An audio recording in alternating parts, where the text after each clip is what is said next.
other ideas of kashrut, all the different laws, basically summarize everything we've learned so far. Insects. What's interesting about kashrut is that there are certain varieties of insects which are kosher. There are 5 kinds of grasshoppers or locusts, the Torah mentions, which are kosher. Today, there are no customs to eat them except for the Yemenite Jews and the Moroccan Jews. Yemenites and the Moroccans, in Yemen and in Morocco, they still know which ones are kosher. They have a custom to eat locusts and grasshoppers, different kinds. But the general custom is we don't know which ones they are, and therefore we don't eat them. So there's no other customs I know of to eat these locusts and grasshoppers. I asked the gentleman who did eat them what they taste like. He said they taste like grain, because they're stuffed with grain. A locust is, well, locusts basically eat. They eat, they're not carnivorous, they eat grain. So they come down from the clouds, and they, ever seen a plague of locusts? I've never seen one, but I can envision it. They come down and they eat up all the produce. So when they catch them on the field, they catch them in sacks, and they put them in boiling hot water. There's no way of killing them. You put them directly into boiling hot water, and they taste like grain, because they're stuffed with grain. Anyway, so that's... Today, forget about locusts. You won't find them in Dan's. You won't find them in Mystique. You won't find them. Just go in there and ask him for kosher locusts and see what kind of look he's going to give you. Birds. The Bible lists groups of birds which are permitted. In fact, the Bible lists groups of birds which are not permitted, because there are very few birds which are not permitted. The vast majority of birds are permitted. There are about 18 or so birds listed in Parshat Shmini, which is in Leviticus, talking about the list of non-kosher birds. Most of those birds are birds of prey, the eagle and the hawks and the falcons. But since we are not sure about the meaning of those words in the Torah, so therefore we only eat birds where there is a minhag to eat them. So we eat only birds which there is a custom, existing custom to eat. And basically here they have a list over here on the sheet. This is a list of birds where there is a custom to eat: chicken, duck, turkey, pigeon, quail, and goose. 6 birds which we know today are kosher. How? Because traditionally these are the birds which people have been eating over the centuries. Other kinds of birds probably are kosher as well. We just don't know about them, and therefore we don't eat them. Similarly, eggs, which we're going to discuss, are kosher eggs, are only kosher eggs from kosher birds. If the birds are not kosher, then the eggs are not kosher either. So only the eggs which are from kosher birds are kosher. Eggs from non-kosher birds are non-kosher. Animals.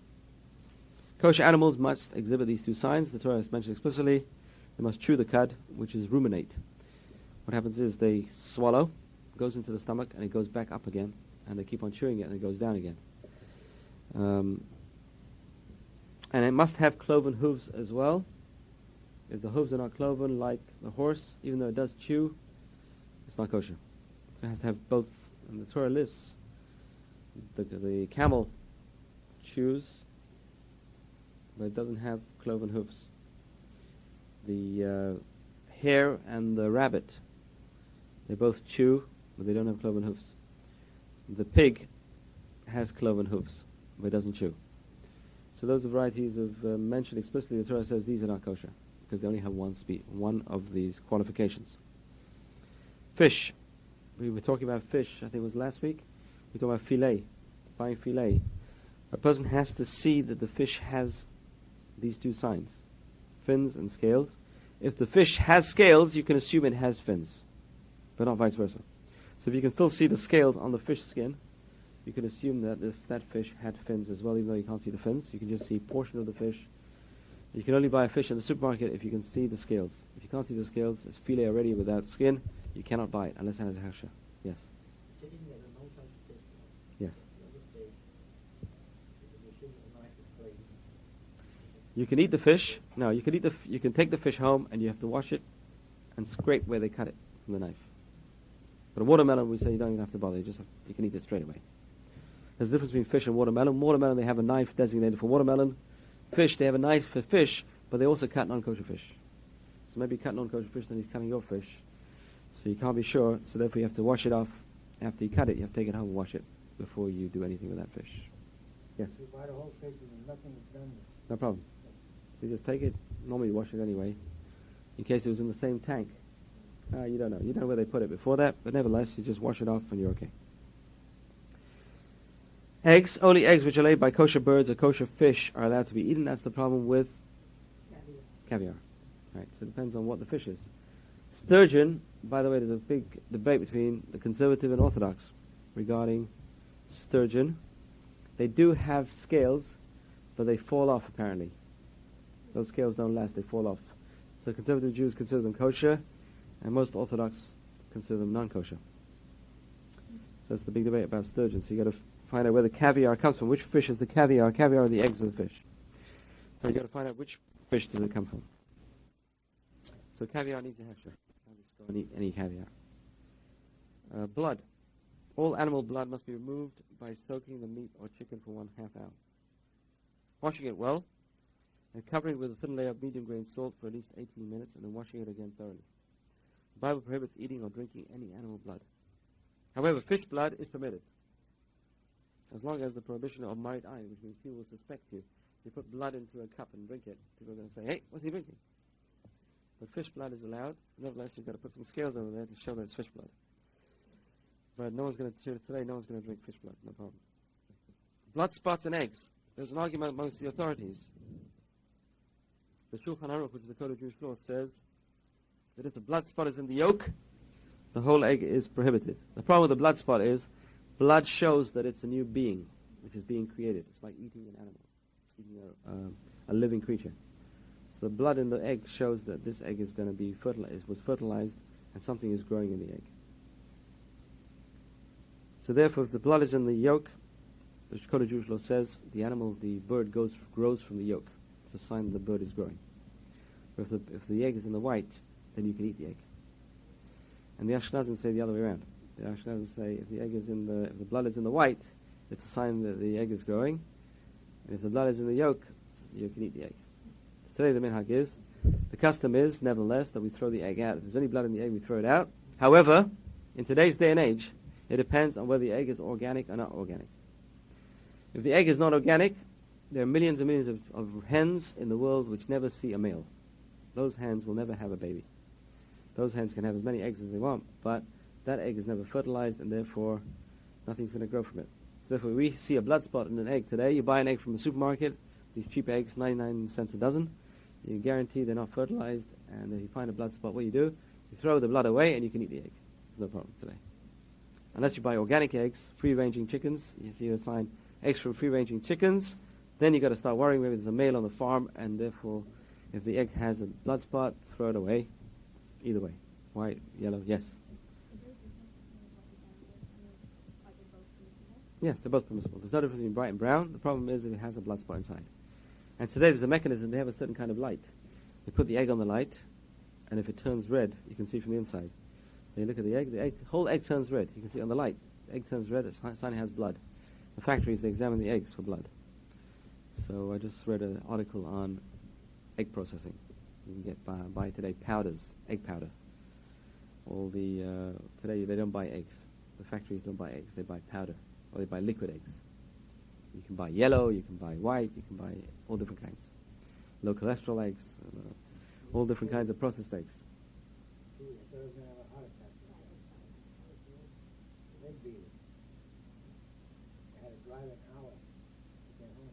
Right.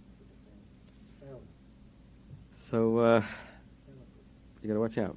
But the blood spot in eggs today, what we do is if the egg is not fertilized, you can remove the blood and you can eat the egg. Milk. So just as we said about eggs, you can only eat eggs from a kosher bird. You can only drink milk from a kosher animal. So in previous generations, the milk was mixed with a variety of non-kosher milks, and the rabbis passed a law that any milk which was not supervised from the milking process is not kosher, and it's called Chalav Akum, and that's where this coinage Chalav Yisrael came from. If you look at the stores, some stores have a sign, Chalav Yisrael milk. Chalav Yisrael milk. What does Chalav Yisrael milk mean? It means it's milk which is supervised from the milking by a Jew. A Jew is there to make sure that nothing was mixed into this milk. No other milks were mixed together.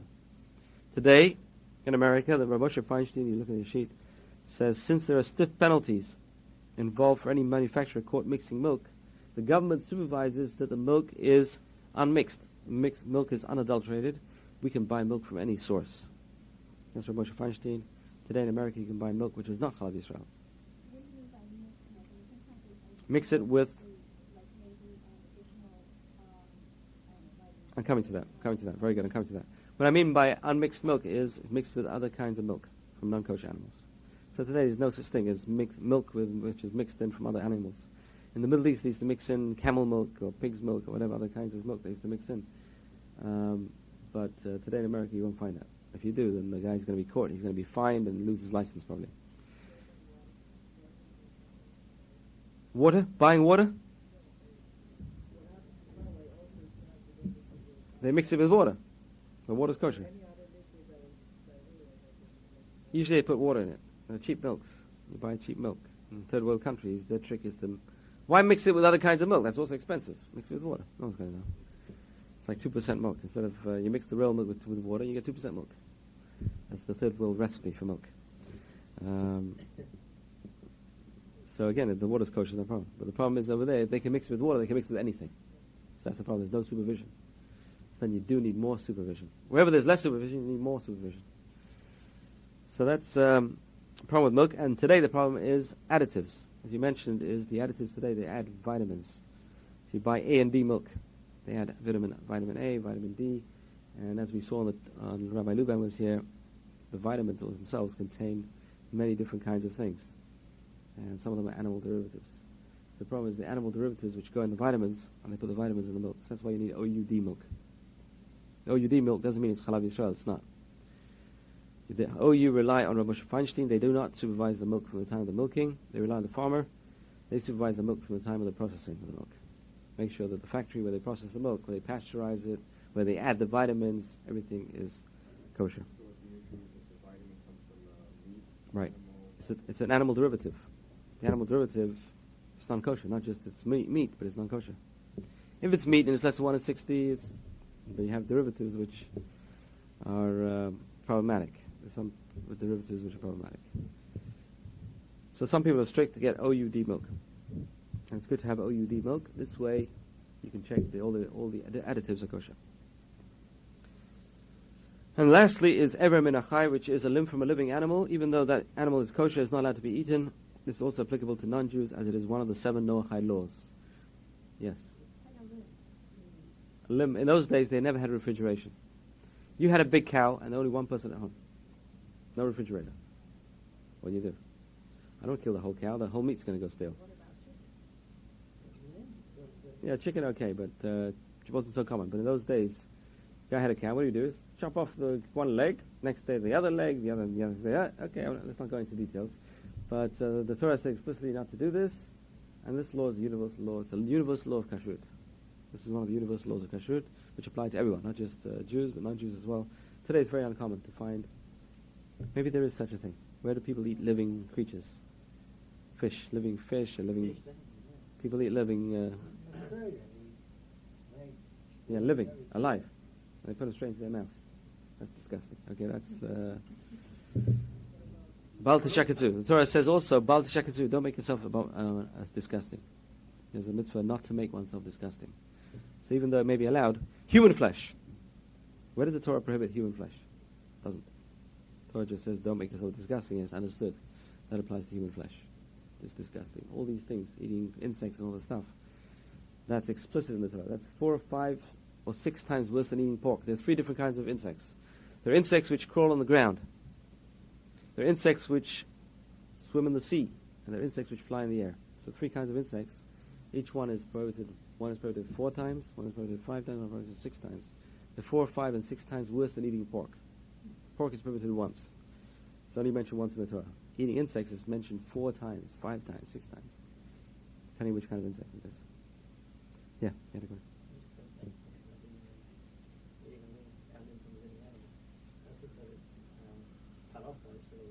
Yes, it's got to be cut. Right. Well, usually the head is cut off first, so therefore the animal's dead. Yeah, today the head is cut off first. That's number 1. Stunning. Yeah, now they cut the head off. They just raw fish is kosher as long as it's dead. So the problem we have over here is if it's alive, then they eat it. By the way, fish, there's no killing. There's no shechita by fish. A fish is questionable because a fish is considered dead as soon as you take it out of the water. Even though it's still kicking around, it's still considered dead because it has no potential for life. It's like a beheaded animal which is still fluttering. We consider it dead. Even though the animal's still moving around but it has no head, it's considered dead. It's like today, we consider brain death. It's totally dead. The brain is dead. It's like a headless corpse. If it has no brain, it's headless. No. No, but it's better. Bal Shakatsu, that's when the law of not making oneself disgusting kicks in. It's kicking around and you're eating it. Same thing with animals. It's still moving. Don't wait. Don't make yourself disgusting. So even though it's kosher, the problem is disgusting. Yes?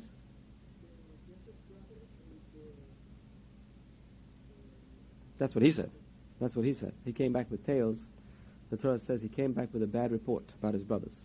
Lashon hara. So that's what the Midrash says. He came back saying they ate every ben achai and they were doing all these things. Okay, so whatever it was, that's the Midrash. But he came back with lies. His bad reports. He spoke bad about his brothers, Joseph. And that's why they threw him in the pit. And, if your brother's after you, it's not very pleasant. Especially if a kid brother knows more than you better watch out. A kid brother better watch out. Yeah. We find that's Joseph's life. Joseph was a bit of a brat, spoiled brat. If you look at the beginning of his life, he's a spoiled brat. Comes with Lashon Hara about his brothers, and then he goes to Egypt. They put him in a pit. He goes to Egypt. What happens in Egypt? Same thing. He starts preening himself. His father's mourning for him. Instead of trying to get a message back to his father, "Hey, Dad, I'm still alive. Don't cry for me."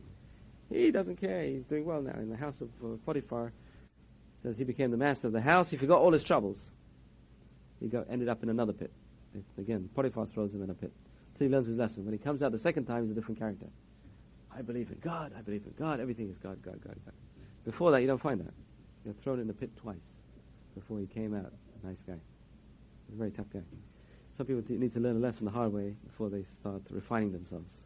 That was Yosef. That was the character of Yosef. Okay, spoiled brat. His father spoiled him from his favorite wife, and he ruined his... One of the problems we find with Yaakov, that's what the rabbis talk about, is how not to bring up children. It's interesting. From all the forefathers, we learn the mistakes of raising children. Abraham, unsuccessful. Ishmael ran away. Isaac, unsuccessful. Esav. And Jacob was very nearly unsuccessful. He caused a lot of dissension. You don't favor one kid over the other kids. Very important. Caused a lot of trouble in the family.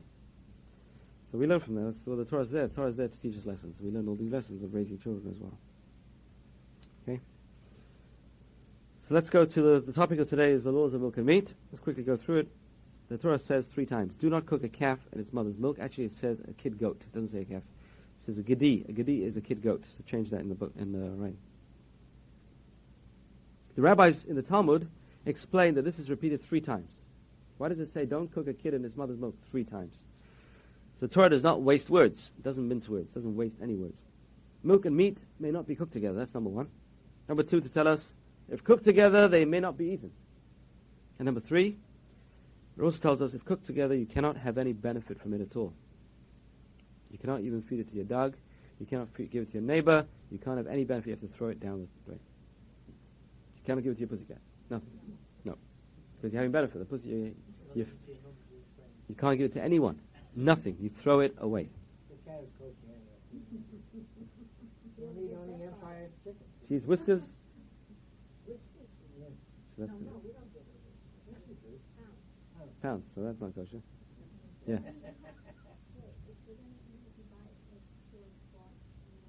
If it's cooked together, I say you bought a cheeseburger. There's no difference. If it's cooked, once meat and milk is cooked together, you cannot have benefit. You can't have benefit from it at all. So even if it's made, say you bought a cheeseburger, a friend of yours came over, a non-Jewish friend, and you say, I'll treat you to a cheeseburger. You can't. A Jew cannot buy it. You can give him the money and say, you buy it. You want a cheeseburger? Here's the money. But I can't buy it for him and then give it to him.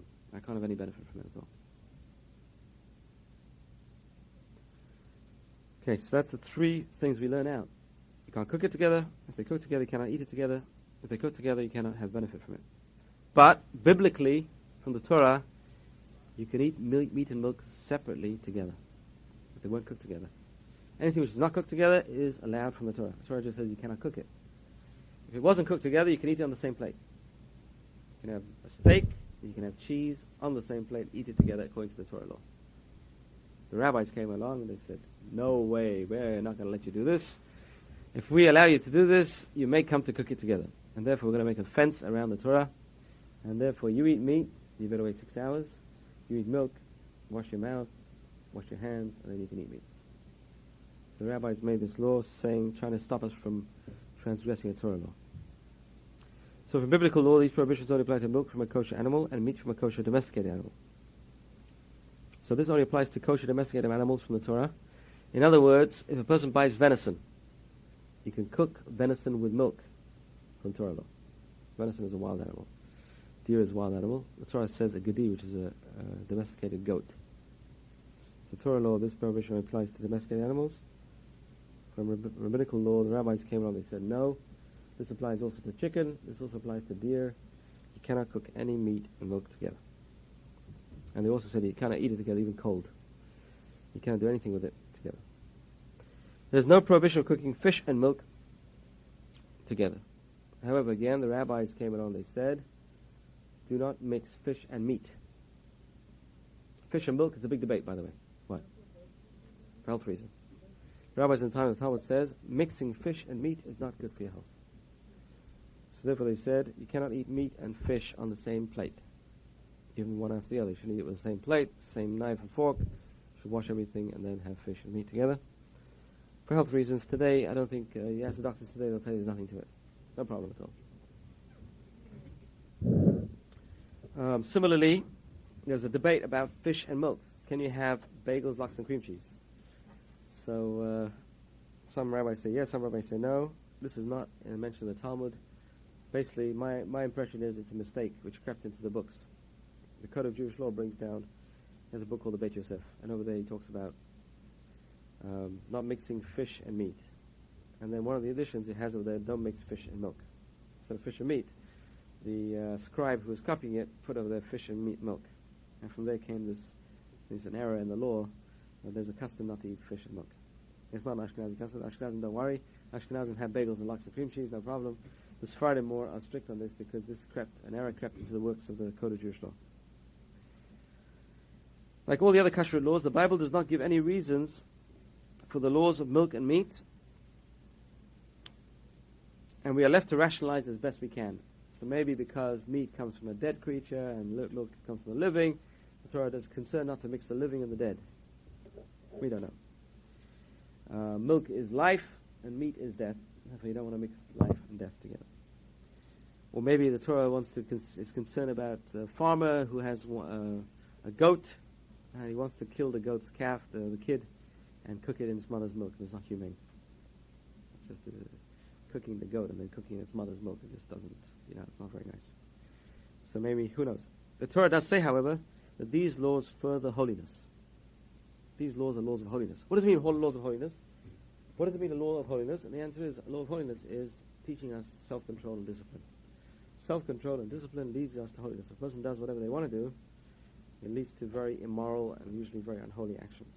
The Torah is telling us control what you eat and control how you eat, and this leads to holiness. It's one of those levels. The holiness is how a person acts, what a person does. This is really the main objective of most of the commandments of the Torah is to improve us as individuals, to teach us self-control, teach us self-discipline, to build our character. How do you build someone's character? Character building is done from day one. You can't have this, you can't have teaching a person rules and regulations, and a person living within the boundaries. If a person doesn't live within boundaries, you see today a breakdown. How do I treat my wife? How do I treat my children? You see people breaking down. And there's abuse and there's all sorts of things. Why? Because there's no boundaries. The person can't. There's no red lines. I don't recognize limits. The Torah tries to teach us limits from an early age. You have red lines over here, you can't do. All the different desires of man are tightly controlled. Food is one of the basic ideas of basic desires. Tightly controlled. What you can eat, what you can't eat.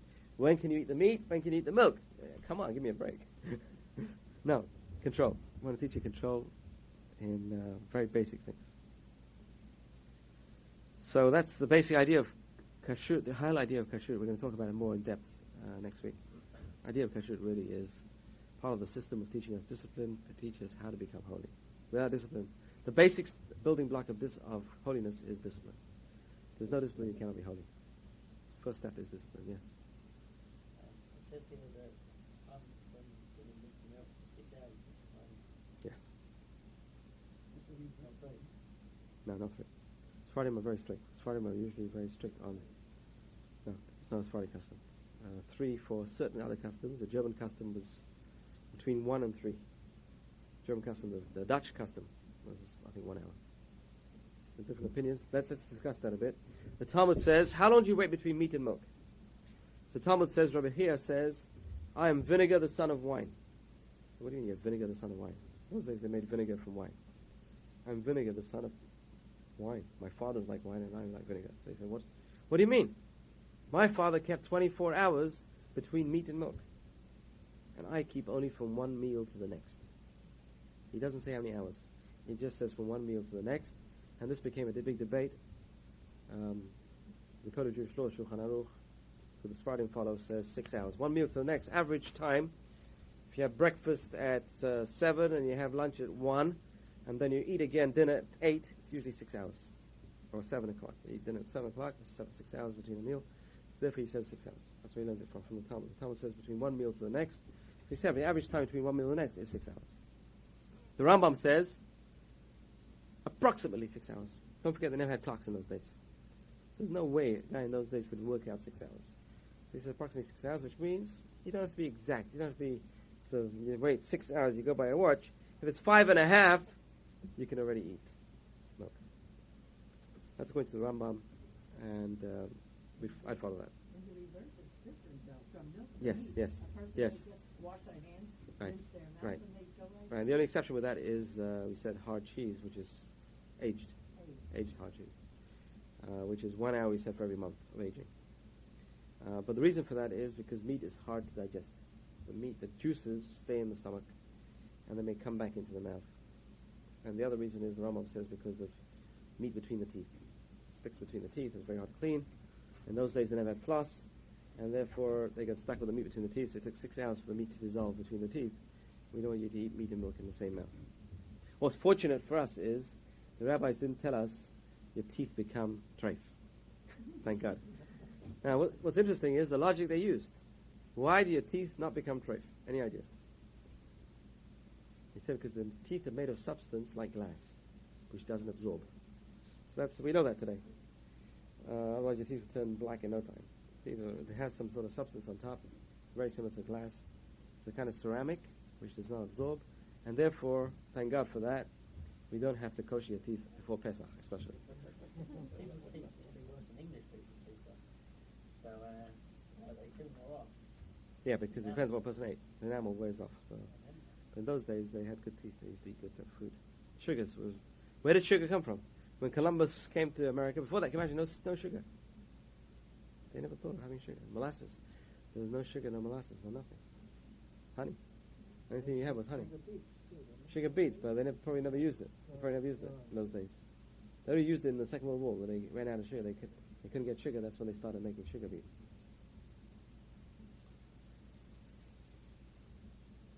There are 2 reasons given for the waiting time between meat and milk. The Rambam Maimonides says this time period was because of the meat particles between the teeth. The Tur states it takes 6 hours for a person to digest meat. During this period, the digestive juices from the stomach may enter the mouth. We follow the strictures of both opinions, and therefore a person who brushed his teeth after eating a meat, or a person who just tasted the food without swallowing it, must still wait 6 hours. We have either opinion applies, you still have to wait 6 hours. But if you just tasted it, and then you flossed your teeth, and you didn't swallow it, you don't have to wait 6 hours. So therefore, the difference would be a chef in a posh hotel. What they do is they don't swallow it.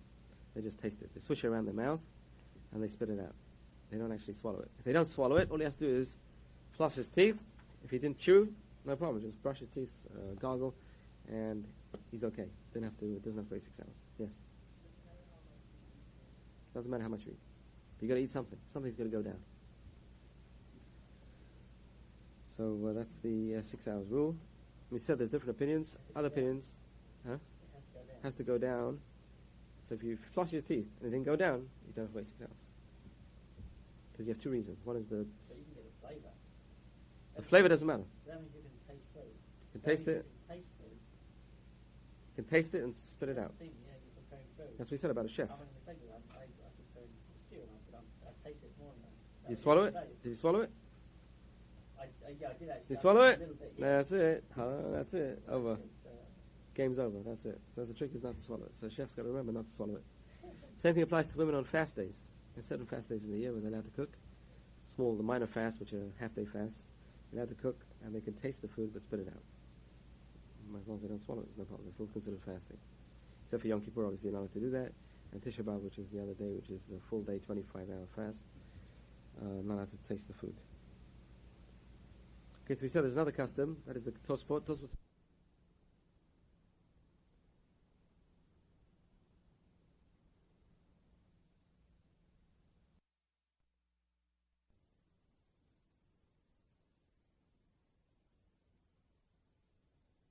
I taste it more now. Did you swallow it? Did you swallow it? Yeah, I did actually. Did you swallow it? A little bit, yeah. That's it.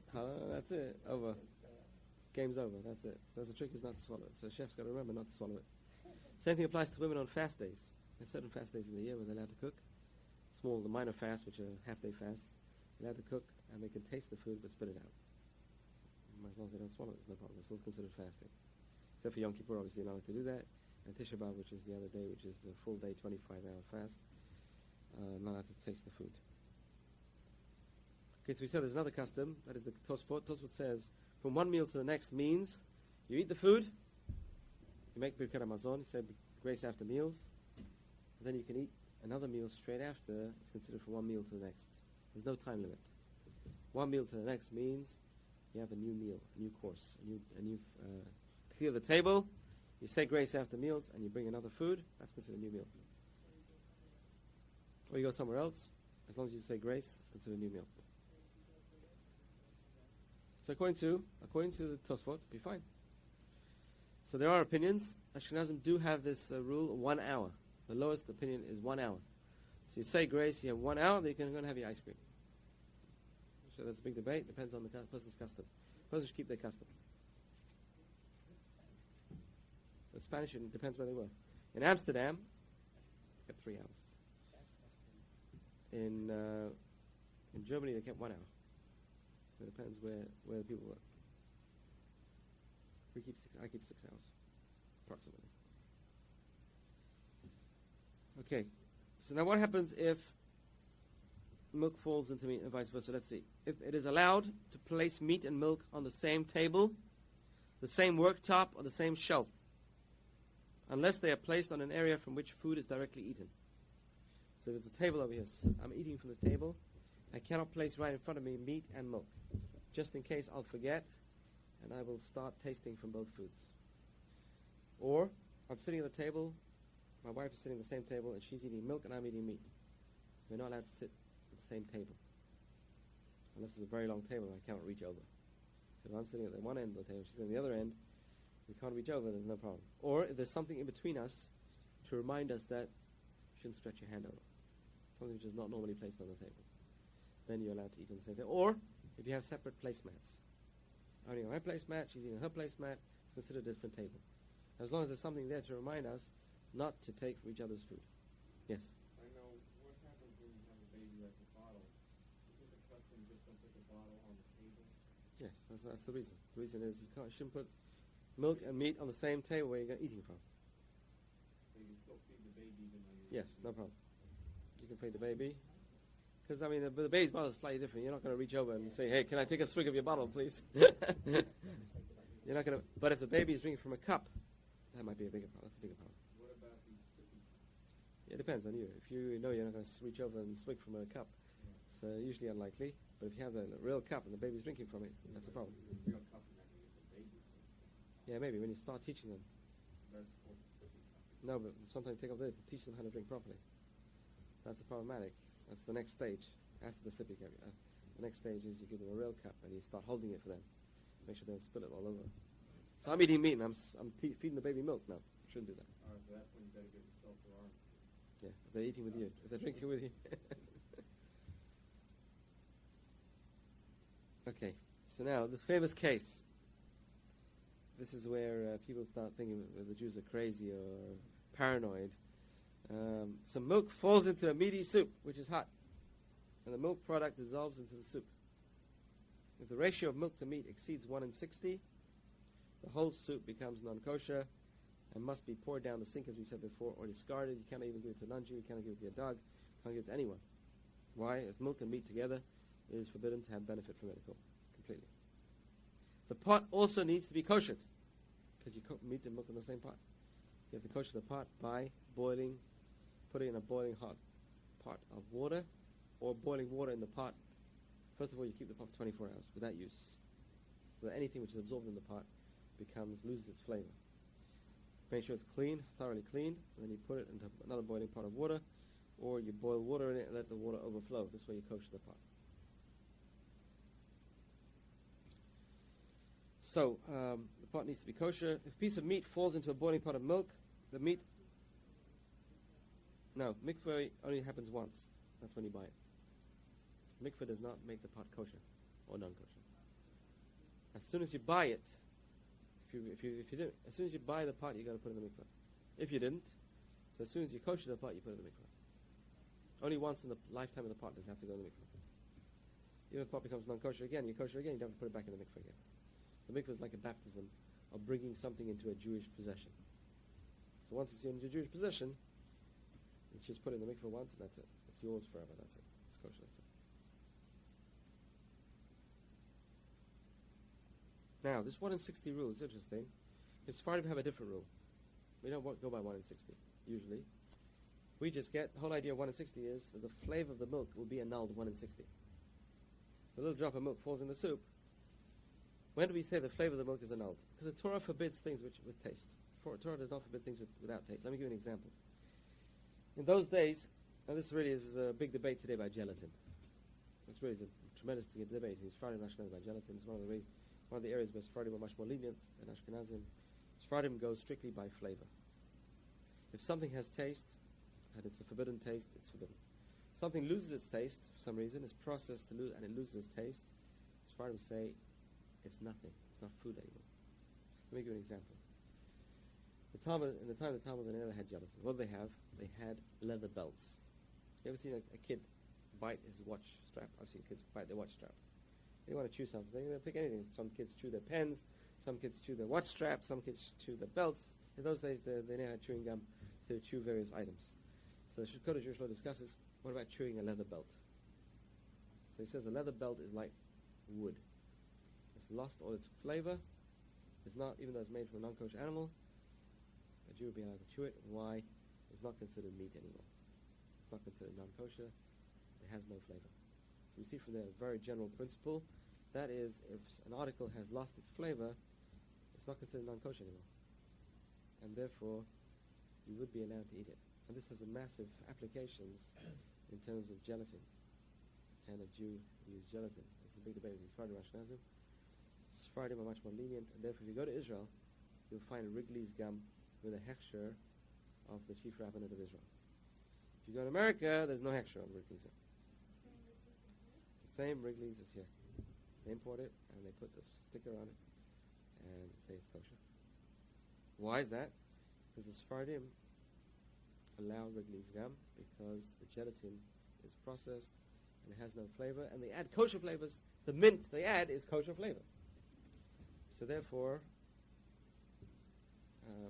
it's one of the leniencies of the Sephardim against the Ashkenazim.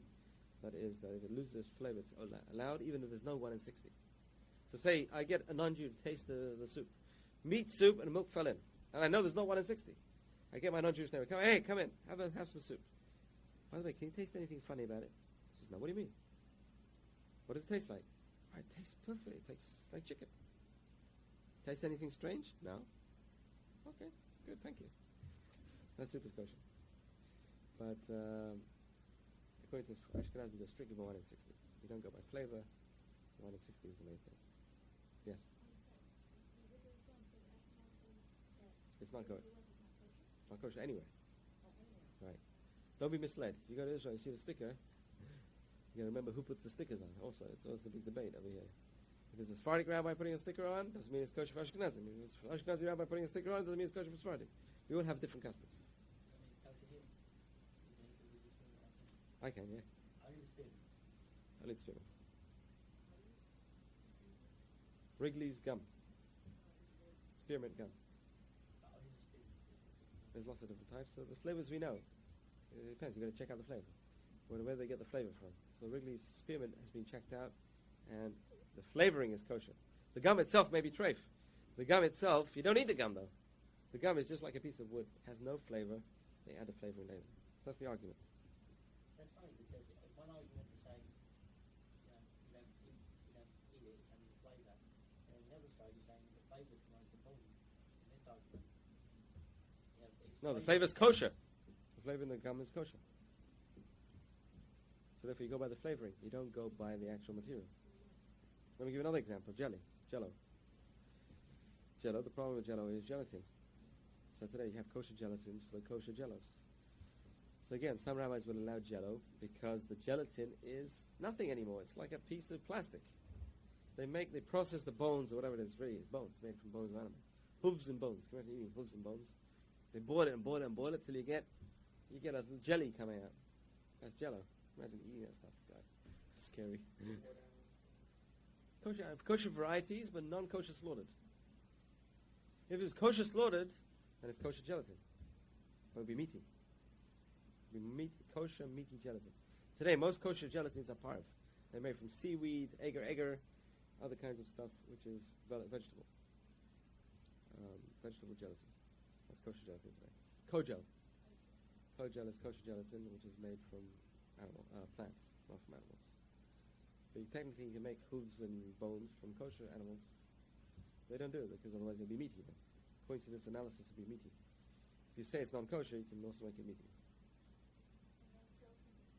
Which ones? No, they don't exist. Why? Because they're meaty then.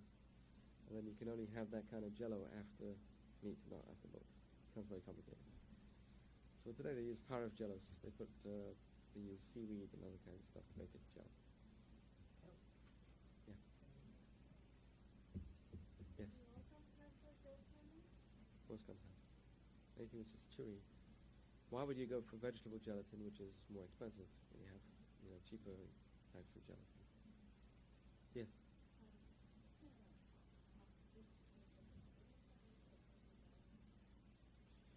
Medications. Okay, let's talk a bit about medications. Medications generally do not have to even look for a hechsher. Why is that? It's also similar to this principle which we mentioned before. And that is, number one, if there's any danger to health. And this is the only medication, obviously, you're allowed to have it. If danger to your health, and this is the only medication which is available, you're allowed to have it. You don't have to ask questions about kosher. Secondly, even if it's not a danger to your health, and the medication comes in a capsule form, may have gelatin in the capsule. Again, since there are opinions, like the Sephardic opinion, which say the capsule now is like a piece of wood, since you're sick, you're allowed to have it. Now this applies to medicines which don't have a good flavor. Because if they don't have a good flavor, it's not really food. The medications which do have a good flavor are much more problematic. Like say vitamins. If you're looking for vitamins and the vitamin doesn't have action, always buy the vitamins which taste disgusting. The ones, how do you know? The ones you have to swallow usually don't have a good taste. If they're chewable, that's where the problems are. Try to keep away from chewable vitamins. Because chewable means they have a good taste, and that good taste makes it into a food, and if it has non-kosher ingredients, you're eating a non-kosher food. That's the problem with non-kosher. It has a good taste. Things you spray, like chloroseptic mouthwash, or things you spray, or toothpaste, you don't have to worry about a hechsher. Why? Number one, a dog wouldn't eat it. Number two, you spit it out. You don't leave it in your mouth. You don't swallow it. So it's not really a food. You just use it to clean your mouth and spit it out. So those things don't need a hechsher. So let's go through that again. Vitamins, if they're chewable or they're sweet, and they don't have hechsher, don't buy them. There's so many different ingredients in vitamins. But if they're disgusting, and you can't take them, usually they're so disgusting. Yeah, the capsule normally has no flavor at all, so therefore it's allowed. But again, if you can get without a capsule, it's even better. Because those are the gel caps. If they're disgusting, there's no problem what you eat. Because a dog wouldn't eat it. There's no laws of kashrut, and it's something which a dog would not eat. I assure you the dogs will not eat these vitamins. The ingredients are terrible. Don't even read the ingredients. You don't know where the stuff comes from. That stuff comes from all kinds of animals. Who knows where it comes from? Disgusting. Is it vegetarian formula? Like soba, not all of them have a cat on it, but some of them just take it. You never know what they put in there. You can't rely on them. Yeah, you can't rely on whatever they say, unfortunately. Okay, but the problem is if it's sweet. Is it sweet? Yeah, it's Swallow. Okay. That's not such a problem. Same thing applies on Pesach, by the way. If normally the problem on Pesach is you have these stuff they use starch to stick things together. So starch is non-kosher, it's chametz. Right. Same thing. So again, if it's non-kosher ingredients, and if it's edible, you got a problem. If it's not edible, a dog wouldn't even eat it, you got no problem. So you can rely on that. So you need aspirin or whatever it is. On Pesach, what do you do with aspirin? You don't chew it.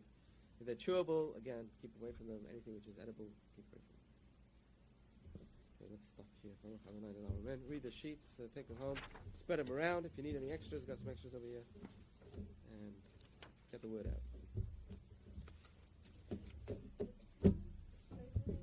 Times I don't have.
other ideas of kashrut, all the different laws, basically summarize everything we've learned so far. Insects. What's interesting about kashrut is that there are certain varieties of insects which are kosher. There are 5 kinds of grasshoppers or locusts, the Torah mentions, which are kosher. Today, there are no customs to eat them except for the Yemenite Jews and the Moroccan Jews. Yemenites and the Moroccans, in Yemen and in Morocco, they still know which ones are kosher. They have a custom to eat locusts and grasshoppers, different kinds. But the general custom is we don't know which ones they are, and therefore we don't eat them. So there's no other customs I know of to eat these locusts and grasshoppers. I asked the gentleman who did eat them what they taste like. He said they taste like grain, because they're stuffed with grain. A locust is, well, locusts basically eat. They're not carnivorous, they eat grain. So they come down from the clouds, and ever seen a plague of locusts? I've never seen one, but I can envision it. They come down and they eat up all the produce. So when they catch them on the field, they catch them in sacks, and they put them in boiling hot water. There's no way of killing them. You put them directly into boiling hot water, and they taste like grain, because they're stuffed with grain. Anyway, so that's... Today, forget about locusts. You won't find them in Dan's. You won't find them in Mystique. You won't find them. Just go in there and ask him for kosher locusts and see what kind of look he's going to give you. Birds. The Bible lists groups of birds which are permitted. In fact, the Bible lists groups of birds which are not permitted, because there are very few birds which are not permitted. The vast majority of birds are permitted. There are about 18 or so birds listed in Parshat Shemini, which is in Leviticus, talking about the list of non-kosher birds. Most of those birds are birds of prey, the eagle and the hawks and the falcons. But since we are not sure about the meaning of those words in the Torah, so therefore we only eat birds where there is a minhag to eat them. So we eat only birds which there is a custom, existing custom to eat,